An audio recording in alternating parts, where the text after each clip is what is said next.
Hi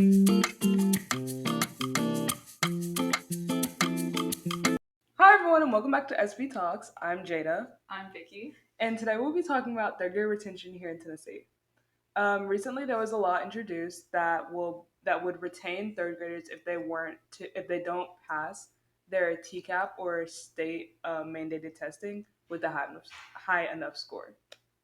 Yeah, so we just wanted to give a quick walkthrough about what it would look like for a third grader who's going through this process right now.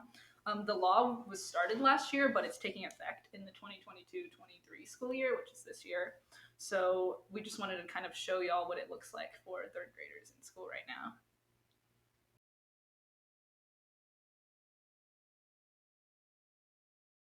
So first they would start off with, of course, taking the test.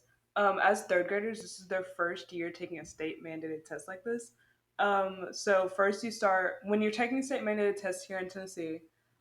Quarterly, you have a benchmark. So after first quarter, you have your quarter one benchmark. Then at the end of the semester, you have a benchmark, and then your third quarter benchmark actually covers all of the material that you would have been expected to learn over the course of the whole year. And then at the end of the year, you take a TCAP, which is like your benchmark, but over everything once again, like a full review of everything you should have learned during that school year. And so then after testing that, you get the option you're supposed to retake the test if you don't pass, which is what my mom was doing. She's a third grade teacher and she administered the test once again, and that is online. So they're using their Chromebooks, which we give out through the state and through the county to our students. When the first test was on paper, so there is a difference. And then after that, they look at your scores and decide where they need to go from there. Mm-hmm. And so the scores that they look at, there's it's on a scale from 1 to 4. So you have 1, 2, 3, and 4. And 3 or 4, you would pass the test. So that means that you're either 3 on track or 4 mastered. And then for 1 and 2, 1 is you're below standards, and 2 is you're approaching standards.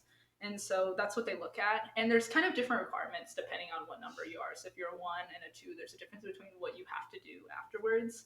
And then 3 and 4, they're not worried about it. You pass on to the next grade without anything. Right, so that you'd be considered proficient. Um, so, with that being said, they're looking at your three options as a third grader or a third grade parent for your student, if they were to have scored a 1 or a 2, would be first summer school, which you have to attend at a 90% pass Yeah, rate. 90%. 90%. Uh-huh. And that would be for us here, it's during June. I think it's June 5th to like the 30th ish. Mm-hmm.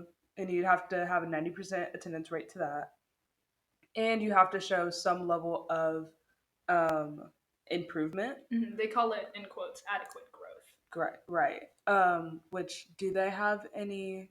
Do they have a way that they're going to measure that?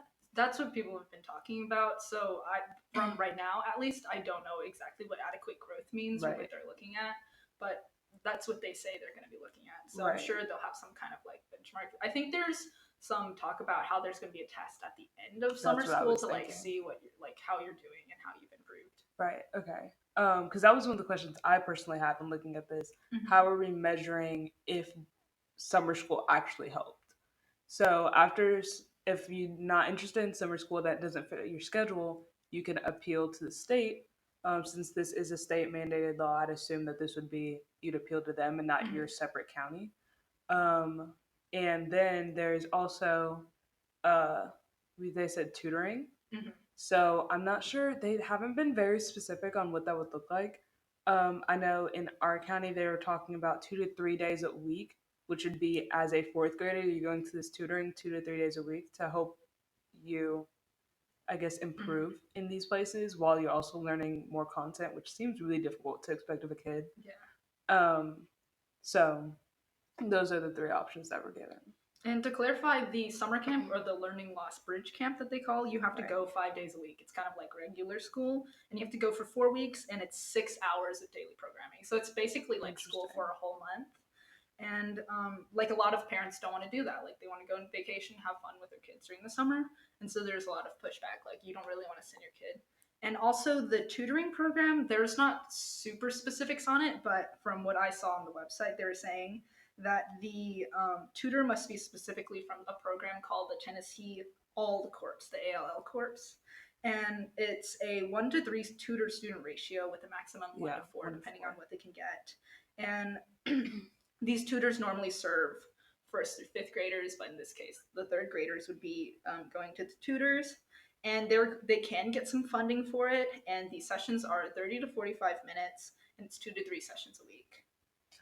One of the big questions, another one of the big questions that I had had as a student in general and someone with a mom that is teaching third graders is what are we doing for the influx of Hispanic students in our area? I know here in Chattanooga we've had a mass amount of Hispanics coming into our county, which has been interesting to see how our school systems have been handling Mm-hmm. it. Um, but when talking to my mom about the scores that her kids have gotten back and what it's going to look like for them the following year, and how she's going to have to improve the way that she teaches, or maybe even change grades completely, Mm-hmm. to have better equipped teachers in that area since she is a first year teacher. She was saying that a lot of her Hispanic learning students are completely exempt, which to Mm-hmm. me that was like relieving to hear because I'd feel terrible to hear that like the student was getting held back a year, not because they're bad at they can't learn or that they're not ready, but the fact that they just haven't been acclimated to the English Mm-hmm. language like US other US citizens have been. And they also included which goes on to talk about kind of like some of the exceptions that they have. Um, so a lot of English second language students are exempt from these kind of tests. And the Um, specifics on that are a student is an English, they're exempt if they're an English language learner and they receive less than 2 years of ELA instruction, got it. which Okay. can get really dicey because like they're in third grade, but it only can be 2 years of ELA instruction. Right. Which, if they've been here since kindergarten, that surpasses the 2 years. Mm-hmm. And then it also exempted one of my mom's students who have dyslexia, um, which I also thought was relieving because that giving a kid a test and basing his promotion based off of English and reading for someone who has dyslexia is mind-boggling. Mm-hmm. I mean, and I think there are so many different questions. I mean, there's a lot of other things that I've heard a lot of people asking questions about, like maybe it's undiagnosed. What do we do then? What do the appeals look like? So there's been a lot of different questions around the process about how this all would work. And I think there's even some lawmakers that still don't have the answers to that yet because they're still trying to hammer out some of those details. And there's a couple more exceptions to it, so you can't be held back twice. I So saw that. I think that's really nice. It would be really bad if a kid had to repeat the grade just Yeah. twice, and like, do they ever get out of the cycle? And I think it'd be really bad for their self-esteem, which I Yeah. think is a really big topic in this idea. Like, what does it do to a student's self-esteem? Esteem. Um, Also, there is a difference between having a 1 and a 2 on the test. So if you score a 2, which is you're approaching the standards, then you can choose between the tutoring or the summer program. But if you score 1, you actually have to do both of those. Oh, So you can't just do the summer school and then you're done with it. You still have to have the tutor throughout the year, and they're hoping interesting. that will support kids.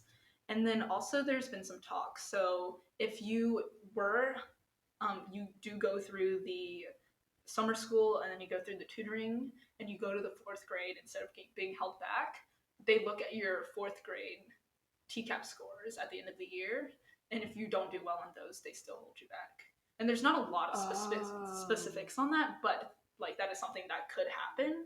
So right. it's not like you're just off the hook because you did those two Right. programs. That would explain one of the questions I had when looking at all this playing on the news was they were saying that they would have this open to support third through fifth graders. I was like, okay, this is third grade retention. What does that have to do with Yeah. fourth and fifth graders? So they're making okay, I can see that. And they were also saying that it would be open. This tutoring program could possibly open to sixth through eighth graders, which Mm-hmm. I thought was interesting. Sixth graders make sense because in some places sixth grade is considered elementary school Mm-hmm. still or whatever Yeah. else. But I was like seventh and eighth. That's an interesting idea. Um, but I think that would be good to support students in that way, but maybe not pairing it with overarching retention law. And I think that really goes into the background of what this law is, because it's not just meant to make sure that third graders specifically can read, but that they'll have future success, which is Right. why they implemented the law in the first place.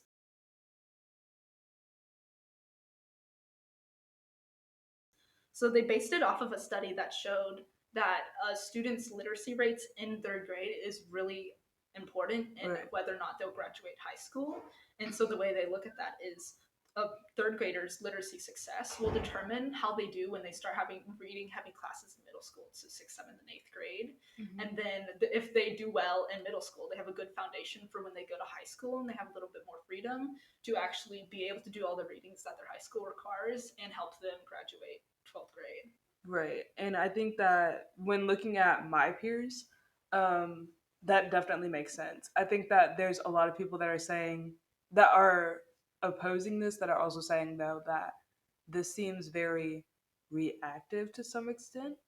That maybe we need to implement these tutorings in the summer school beforehand to help students get ahead and put together after school programs that better help these kids, because what I'm seeing is that this is affecting a lot of students, a lot of minority students, students that don't have parents that can always support them and read to them after school, or students that don't have parents that maybe aren't educated at all or might have these learning disabilities that they can't deal with themselves or aren't fully educated like a lot of others. And I think that this, which we get into later in the series, will also impact a lot of self-esteem for students. um, I think what a lot of people have also agreed with is that the timing of this is absolutely terrible. Mm-hmm. This year's kindergartners are the COVID kindergartners, so they were in kindergarten when COVID-19 hit, which is another thing that since I've met my mom's students, I've also seen the effects of social. Their social skills are not up to par. A lot of their social emotional skills are not up to par. And I think it's not surprising that a lot of their academic skills in general are also not up to par. Um, so I think that the timing of this really is just like not for lack of better words, unfair. Mm-hmm. And I think that's really interesting because you say like the timing, but it was actually very intentional that they did it after COVID-19, because this law isn't a standalone law by itself. It's actually a provision under, hold on, let me read it, the Tennessee Learning Loss Remediation and Student Acceleration Act, which was designed to kind of curb the impact that COVID-19 had on younger students. So I think it's really interesting because they figured that the solution to this was to hold kids back or put Right. this program in place. Um, but I think there's a lot more nuance to it than they seem. Right. Yeah. I definitely agree. Okay, thank you guys for watching. Make sure to follow us on Instagram and TikTok, and don't forget to comment and subscribe to our YouTube. And yeah, thanks for watching. Thanks.